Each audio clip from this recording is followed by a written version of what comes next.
બનાસકાંઠા જિલ્લાના દાંતામાં ગૃહ રાજ્યમંત્રી હર્ષ સંઘવીનું સભાખંડે આગમન થયું હતું. ઢોલ નગારા અને પુષ્પ વર્ષા સાથે લોકોએ ગૃહ રાજ્યમંત્રીનું સ્વાગત કર્યું હતું. બનાસકાંઠા જિલ્લામાં પ્રથમવાર પૂર્ણ વસવાટનો કાર્યક્રમ થવા જઈ રહ્યો છે, ત્યારે 300 લોકો ફરી ઘર વાપસી કરી રહ્યા છે, જેમાં 29 પરિવારો 12 વર્ષ પછી આજે પોતાની જન્મભૂમિ પર ફરી વસવાટ કરશે, જેને લઈને દાંતા ગૃહ રાજ્યમંત્રી હર્ષ સંઘવી સભાખંડે આગમન કર્યું હતું અને ઢોલ નગારા સાથે લોકોએ તેમને વધાવ્યા હતા. આજથી 12 વર્ષ પહેલા દાંતા તાલુકાના મોટા પીપોદરા ગામે એક હત્યાનો બનાવ બનેલો હતો, જેના ભાગરૂપે આદિવાસી સમાજમાં પ્રથા હોય છે ચડોતરાની.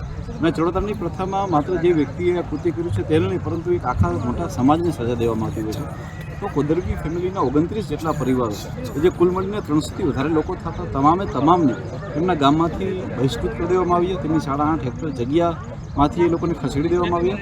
અને તમામ લોકો જે છે અમદાવાદ, પાલનપુર, મહેસાણા ખાતે હીરા ઘસી અને બીજું મજદૂરી કામ કરીને પોતાનો જીવન નિર્વાહ કરી રહ્યા હતા.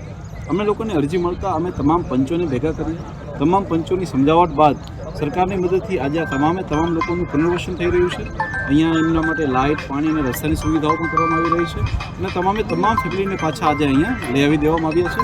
આ પહેલી વખત છે કે આદિવાસી સમાજમાં કોઈ આ પ્રકારનો વ્યક્તિ જે હોય અને તેનો આવી રીતના બહિષ્કાર થયો હોય, એના માટે થઈને આપણા ગુજરાત રાજ્યના ગૃહ રાજ્યમંત્રી શ્રી સંઘવી સાહેબ પધારી રહ્યા છે.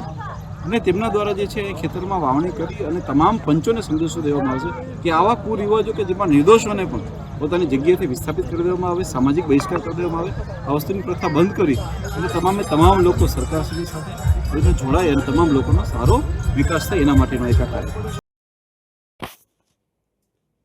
જીતેન્દ્ર સોલંકી સાથે bureau report, today Gujarati news.